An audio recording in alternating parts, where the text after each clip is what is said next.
Shocking Grasp is clutch. It offers decent damage and a rider effect that can be dead useful in the right situations. While its melee range bars it from being most spellcasters' main damage source, there's no cantrip more fun if you like the idea of sizzling enemies in their armor. Not to mention that it's a staple of the game, around since the first edition of Dungeons & Dragons. To get things rolling, here's the spell's description and the classes who can cast it. Now let's get into 9 ways to use Shocking Grasp in your next D&D game. First up, one of the best things that Shocking Grasp can do is prevent opportunity attacks. The number one way that players use Shocking Grasp in-game is as a panic button when a scary bad guy gets in melee range. Instead of disengaging, you can try to squeeze some damage in with Shocking Grasp and make an electrifying escape. You don't have to be selfish either. You can also help your allies with this trick. If your squishy friend is stuck and disengaging won't do the trick or isn't possible, use Shocking Grasp to allow them to run away without fear of an opportunity attack. That way, they can use their action to dash instead, guaranteeing their safety in later rounds. Note that this trick only works on one enemy at a time, so if you or an ally are surrounded by a horde of enemies, it's probably best to disengage instead. Another good time to use Shocking Grasp is when you need to stop counterspell. Opportunity attacks might be the most common reactions, but they're not the only ones. Most notably, counterspell is a powerful reaction that enemy spellcasters can use to completely negate some of your party's most powerful tools.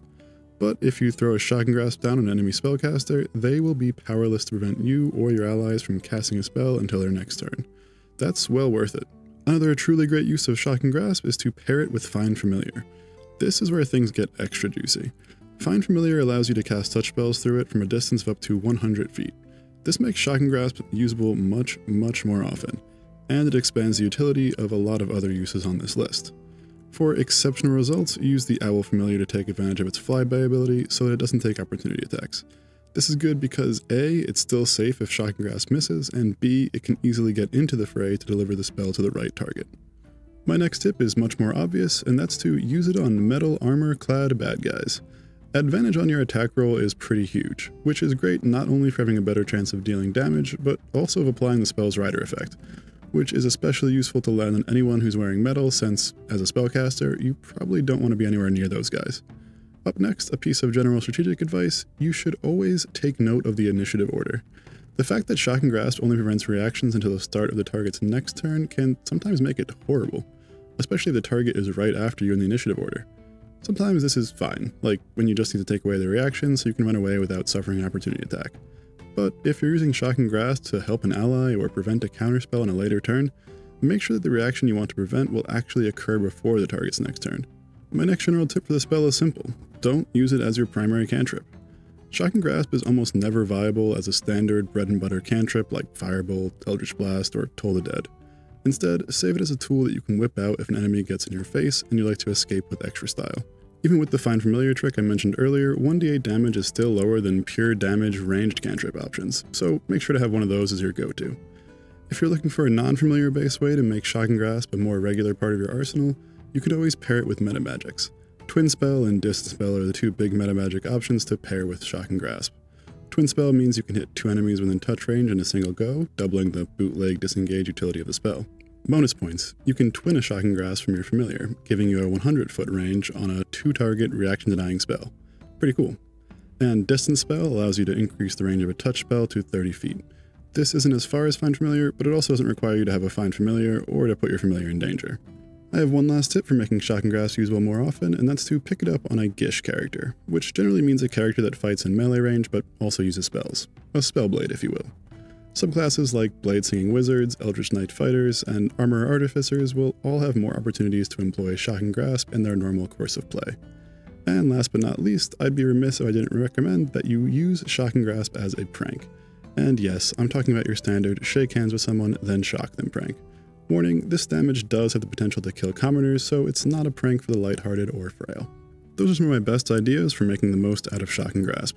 Without making specific character choices, it's not likely to be your standard damaging cantrip, but its ability to shut down reactions, most notably opportunity attacks and counterspell, keeps it relevant and worthwhile. Up next, I'll briefly cover 2 questions I see come up around Shocking Grasp sometimes.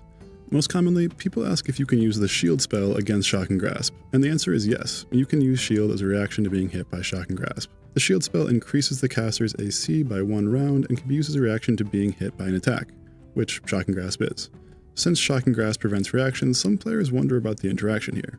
But since Shield specifically says that it works against the triggering attack, that means it can prevent the caster from being hit by Shocking Grasp. and if Shocking Grasp doesn't hit, it doesn't prevent reactions. It's unclear if this same ruling applies to reaction spells like Hellish Rebuke or Absorb Elements, but I would assume that it does. Almost definitely for Absorb Elements anyway. I don't know, let me know what you think in the comments.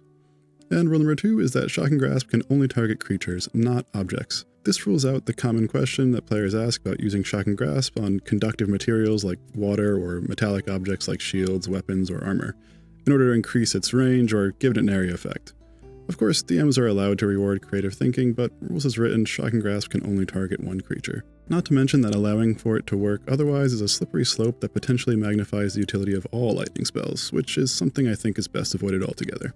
Those are my best uses for Shocking Grasp and answers to some common questions I see come up around the cantrip. Now let's answer the most important question of the day: is Shocking Grasp good?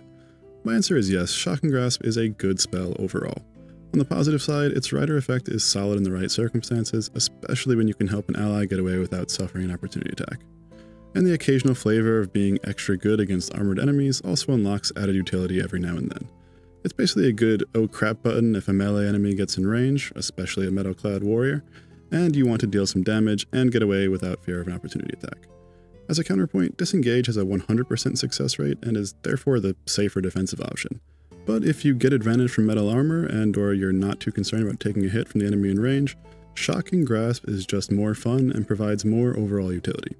On the downside, Shocking Grasp is not a good option as a primary cantrip that you can use all the time, because generally spellcasters don't want to be in melee range of enemies. That and its relatively low damage lock it out of being a standard source of damage for most non-Gish spellcasters. Thanks so much for watching. Hope you found this guide on Shocking Grasp helpful and can show your appreciation with a like and subscribe. It's a massive help for small YouTubers like me. If you have any stories about using Shocking Grasp in your own Dungeons & Dragons game, or questions about the spell's rules, please share them in the comments below. This is D&D Lounge, wishing you the best of luck in your next spellcasting venture.